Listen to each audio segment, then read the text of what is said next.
Hello Blazers, it is your boy Roman, your favorite neighborhood Russian. Hi guys, doing today? Welcome to a brand new video, and in today's video guys, I am going to be reacting to Andrew Tate going on Carlson, and specifically to his absolutely awful Russia-Ukraine takes. Now I'm pretty sure that at this point I don't really have to explain to anybody who Andrew Tate is, apart from being a criminal in Romania and being charged with sex trafficking. And Andrew Tate is a media personality that has become the sort of a leader of the manosphere in the last year or so. He wants to teach young men how to be red-pilled and strong and alpha. He's the guy that has an uninformed and terrible opinion on pretty much everything. And of course guys, I'm pretty sure that this comes as a surprise to absolutely nobody, but he also has terrible uninformed opinions about Russia and Ukraine. In fact, I've already talked about it on this channel, and if you're wondering what Andrew Tate's commentary on the Russian-Ukrainian conflict has been like so far, well, first of all, after the start of the special military operation, Andrew Tate and his brother Tristan called Vladimir Putin the certified G of the week. Do you know, Tristan, do you even know who this week's certified G is? I think I do, because we've been fans of this guy for a long mother time. Boom. Boom! He's just like, I want it, I'll take it. And the reason why they believe Putin to be a certified G is because, well, he doesn't care about laws and rules. And the historical context and the law. No. I didn't ask you about historical context or law or lines on a map. Give me that. And in their opinion, that's been alpha. So, also, another take that Tate had at the very start of the special operation is that essentially this entire thing is fake, and it's a fake war to distract us, and it's like not actually happening. Putin was WEF, along with Trudeau and the rest. I don't believe any of this shit. Alex Jones, 7 months ago, said Russia's going to invade Ukraine in February. He goes, don't worry, there's going to be a big thing in February, World War III, to distract us. And Tate essentially said that what is happening makes no sense, so he actually believes that Putin himself is a puppet that is doing all of this basically to make people forget about COVID or something. Are they trying to distract us from the COVID crimes for the last few years? Is it because the international banking system's fucked? Is it because inflation's out of control? Do they need this war for some reason? So yes guys, after seeing that, what can we say? This is clearly a very well-versed individual in politics and, you know, history.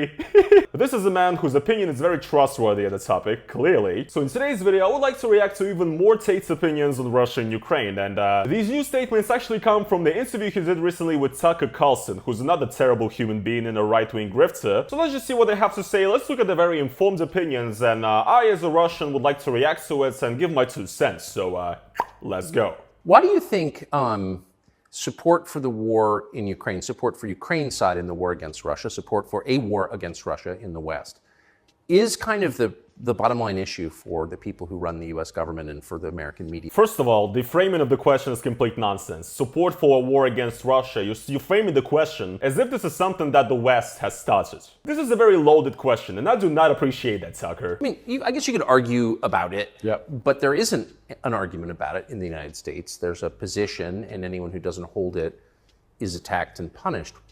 Why? Why is that so important? Once again, guys, sorry for not even letting Tate speak, although maybe that's actually a blessing, not a curse. I find it very ironic that these people will call liberals and like leftist snowflakes, but then if somebody actually criticizes their opinion on Russia or Ukraine, they say that they're being censored and cancelled. No, this is called the free marketplace of ideas. You say your shitty opinions, people criticize it. I say my shitty opinions, people criticize it. This is how the world works. Well, the first thing I think we should all do is I think we should all give Putin credit for curing COVID, right? Because when his invasion happened, COVID went away. So thought about that. Think about it. It's almost to the day. So we have to give him some credit at least for doing that. He may be the bad guy of the world, but at least he cured COVID for everybody. Oh my god, okay, so again, he's continuing his narrative that the start of the invasion was there to distract people from COVID crimes, or whatever he said, so And we're going to call some issues, so we have an excuse for inflation and the banking system failing, and the dollar failing, and all the COVID lies, and everyone getting sick from the vaccine we made them take, and every fucking... Oh my god. Now he says that this conflict starting is, you know, the #1 thing in the news now, so now COVID is no longer a thing and it's no longer here to scare the public, right? To control the sheep in the matrix. First of all, COVID did not go away. As we're speaking right now, people are dying every day. There's still cases every single day. Yes, COVID has slowed down to a certain degree, but it's because a lot more people have immunity now, either through vaccines or through already having gotten COVID and going through it. And this is pretty much just a classic post hoc fallacy right here. And also, I think it's pretty obvious that Andrew Tate does not believe that COVID is real. So I just want to say a couple of my closest friends actually had their grandparents pass away due to COVID in Russia. And Andrew, you tell me where those people disappeared, please. If COVID was not real, was it a psyop as well that Putin was in on? Does that mean he's not as based and red-pilled as you think he is? That's crazy, dude. We just started, guys, and this is already not great. Fair. Thank you, President Putin. Yeah, I, up until this point, never really commented too heavily on politics. Yes. Really? Tate is that political, guys. All these SJWs put in politics in my Andrew Tate? Ain't no way, bro. Ain't no way. I understand very well, I like to believe what's happening with Ukraine and Russia. And what I will say to the people who are watching this at home is that if you are naive enough to believe that there are good guys and bad guys in wars, and it's as simple as good and bad, and that the bad guys are crazy, and the good guys want freedom, then you need to do a little bit more investigation into what's really happening. And when you look at the vested interest of any country or any person... Can I just ask you to pause and just comment? That's the truest thing, what you just said. That is and anyone who doesn't understand that should shut the fuck up.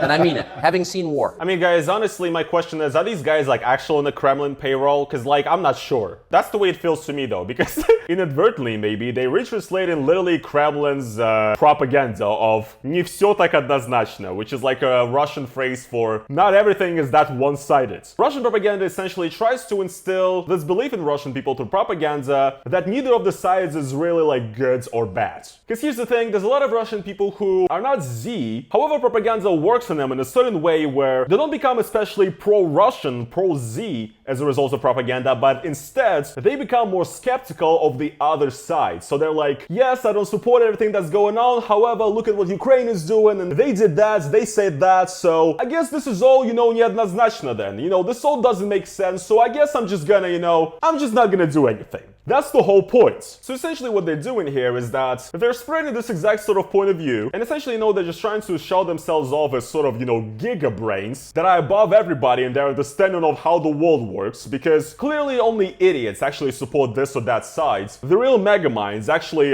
distance themselves from that situation and look above it and see for what it really is. Struggle for power and for legal reasons, guys, I'm speaking about hypothetical stuff right now. I'm speaking about Wakanda and Narnia, okay? However, I'm pretty sure when one country invades another, there is a clear sort of moral outlook you could have on that, where you could say that these guys are bad for coming and, destroying another country. Especially if you're the person who's literally being bombed, or if you're the person who had to run from your home country because you don't agree with what your country is doing, right? However, of course, when you're sitting in an expensive leather chair and you're making millions on being a political grifter, and you're not sitting in a bomb shelter, it's pretty easy to discuss that there's no bad or good guys. I know you have no compassion or empathy for regular people because you think that you're above everybody. Anyone who's telling you that it's Churchill versus Hitler is an idiot. Well, I'll give you an example. When my father was still alive, Excuse me. Yeah, no, it's true. Tucker Carlson is actually infuriating, dude. He actually might be more infuriating than Tate. And it's funny that actually this Tucker Carlson interview with Andrew Tate starts off with like an insane monologue about how like they're indoctrinating kids into becoming gay these days or whatever. And I do kind of find it ironic that Tucker Carlson, a person who's very concerned with, children being used or whatever, is talking to a literal sex trafficker. Allegedly. I do find that kind of hilarious. The war in Afghanistan was going on. And I remember asking my dad, saying, why do the Taliban even fight and resist the American war machine? They don't stand a chance. Like, why are these terrorists even fighting against the American war machine? And my dad said, they're fighting for their way of life. They want their wife, and they want their children, and they want their society and their language, and they don't want pride flags, and they don't want American bullshit, and they don't want to be told what to do. Surely he said that. Surely your father said that when you were a kid. It's not like you just added that to, make a whole point about how, like, America is, woke. Woke. Good. Yes.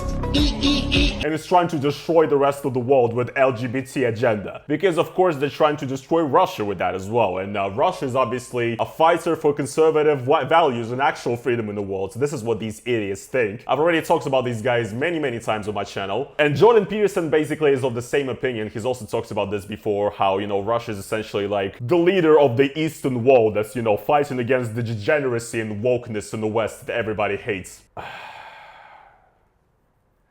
Dear Lord. And they're fighting to be a culture and be a people which is independent in and of itself. Like, they're not the bad guys you think they are. They're people who are like, why are you here? What do you want? We don't agree with that. That's against our holy book. Fuck off. You just described the attitude of Ukrainians fighting for their country against Russia. Good job. There's no such thing as good and bad in any war. And people... Who was your father? My father was a chess master. It's very interesting. I encourage people to look at his Twitter. 11 years ago, no one cared about. We had the Donbass in 2014. People cared. Yes. People cared a bit. But he was literally, he predicted the future. You want to see how chess players can see the future? Read his Twitter. Everything from LGBTQ, why they need your kids because they can't have their own. Why they need your kids because they can't have their own. So true, dude. So true.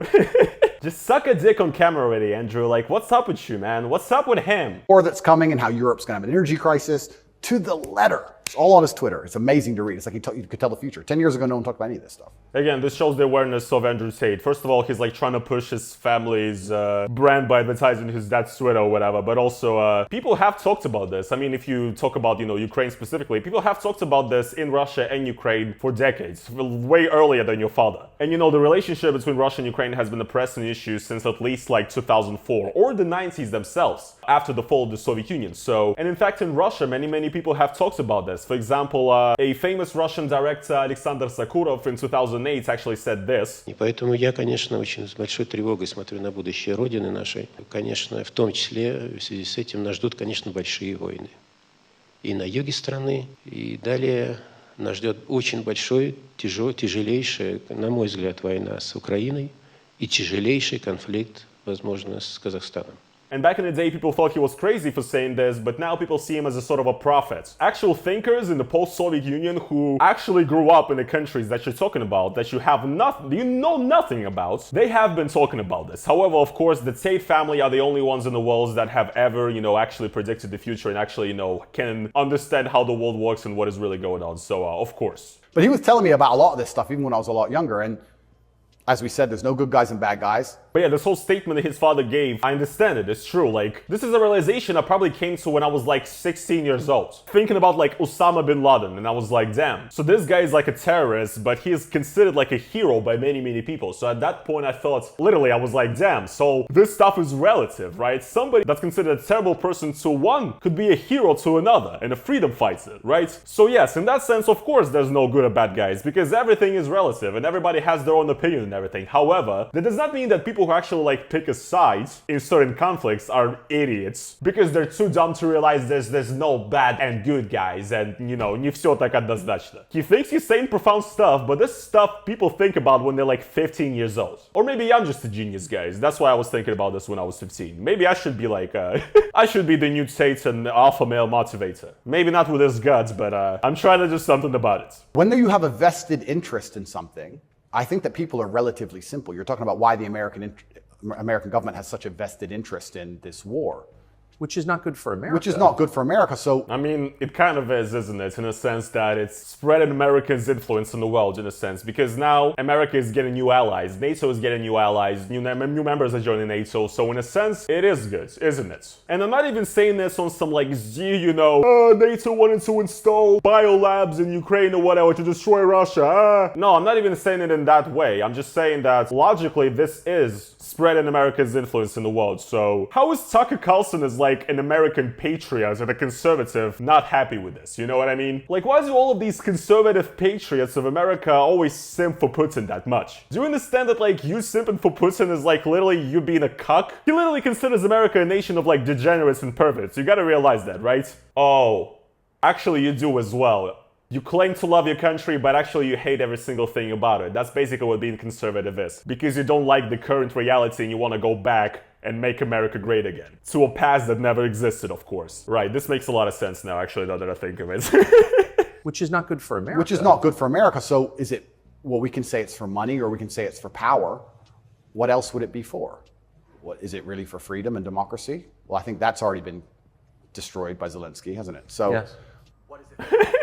So first of all, he's saying that, wars are all about money and power. Well, so deep, guys, so deep. And it's not about freedom or democracy. Well, for Ukraine, maybe it is. Maybe for Ukraine, it is about freedom and democracy. Have you ever thought about that? And also, have you ever heard of having a backbone and principles and standing by them? Well, you're Andrew Tate, so I don't think you have. But and of course, he's making the claim that Zelensky has destroyed freedom and democracy in Ukraine. So he's saying that Zelensky is essentially going to become a new dictator now. I mean, I think it makes sense that there's censorship and ultra security in times of literal war, when there could be spies and infiltrators everywhere in your country. But of course, he will use it as a gotcha. But usually if you ask people like Andrew Tate what they think of Russia, usually they say it's a relatively free country that has a lot of freedom, just as long as you're not a degenerate or, a pervert. Whatever they mean that day by using those dog whistles. So this is sickening.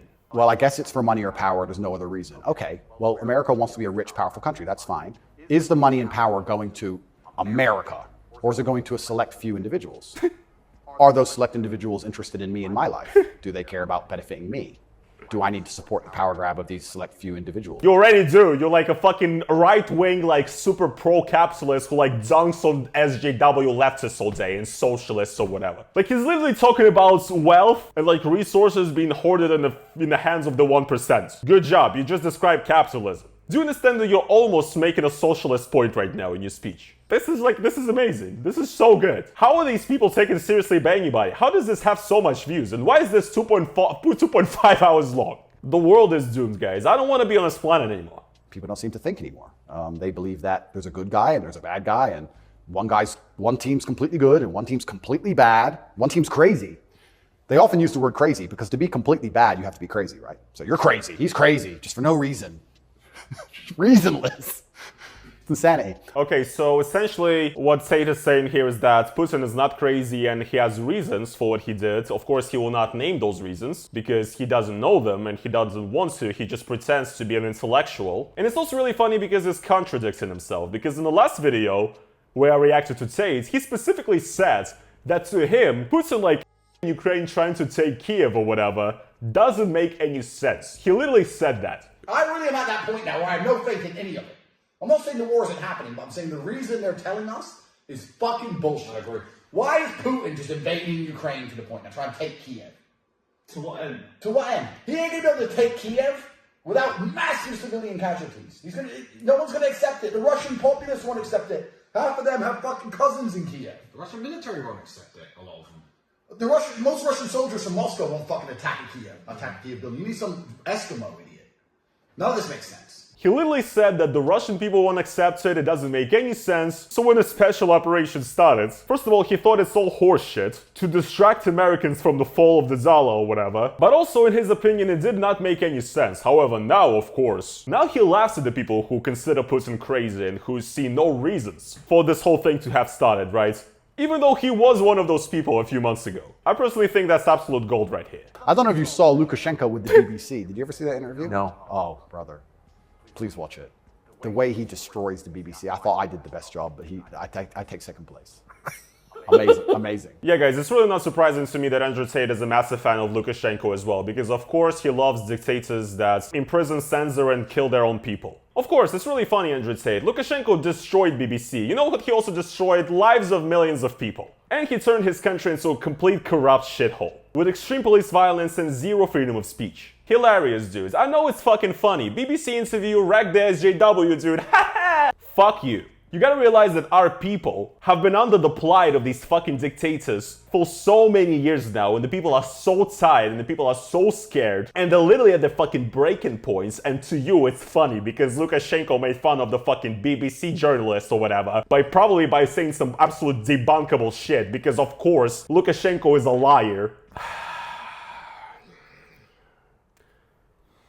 I need to chill out. But holy shit, is it maddening to me to see people from free first world countries idolizing leaders that ruin lives of our people. Holy shit, is it a little bit annoying. You just have to be critically thinking. And then after you're critically thinking, you have to be brave enough. And this is the real pandemic of the world, is cowardice. You have to be brave enough to look around you and realize, everything was a trick. Everything was a lie. Yeah, so they pretty much stopped talking about Ukraine right here, and it just veers off into some, incel shit, how they talk about how, the world now hates men or whatever, and it's so hard for men now. And, the woke is destroying masculinity or whatever. And they talk for, 2 more hours about that, of course, but that's not something I want to pour into my brain, to be honest. I'd rather put fucking mercury in my ear. So yeah, guys, what do I have to say? More great takes from Andrew Tate and Tucker Carlson, another, new character on my channel. Hopefully will return soon. Andrew Tate, once again, is an embarrassing buffoon who doesn't know anything about the realities of the post-Soviet world and what Russia stands for and what Russia's political regime is really like. He thinks Putin is a badass alpha male who, rides on bears and plays with dogs and has never done anything bad in his life, essentially. No, he actually doesn't think that. He just doesn't care. He doesn't care if people's lives get affected. To him, it's funny because, Lukashenko made fun of that SJW BBC reporter because that's what he gets out of this. He gets entertainment out of people suffering, and he will continue make money on grifting and feeding people lies to quote-unquote help them escape the Matrix, when in reality, Andrew Tate, you are the fucking Matrix. And your school of thought is the real Matrix that is destroying this world. But I think us progressive-minded people should not be scared because reactionaries and extreme conservatives never really win in the end, and the world keeps on going, and it's always been that way throughout the entirety of human history. I'm pretty sure some conservatives also didn't want to use light bulbs back in the day because it came from Satan or whatever. Sorry guys, but the world will keep on changing, and all these things that you bitch about, such as gender norms changing and, people being more open about their sexual orientation, these things will continue happening, and I'm sorry, but you will lose. I know this might be sad to a lot of y'all reactionaries, but you will lose in the end. The old ways will die and the new ways will prevail, and that's how it's always been, and that's how it will be once again. Anyways guys, yeah, I guess I got pretty philosophical at the end there. I think it's time we finish up this video. If you guys did enjoy today's video, I would like to ask you guys to smash the like button. As well guys, if you want to support my channel additionally, then please go over to the link down in the description. You can become a YouTube member. It's basically the best way to support me. It's like YouTube's own version of Patreon. You can donate to me monthly and it actually helps me out a lot. And yeah guys, that is going to be pretty much it for today's video though, and I will see you guys in the next one. Peace.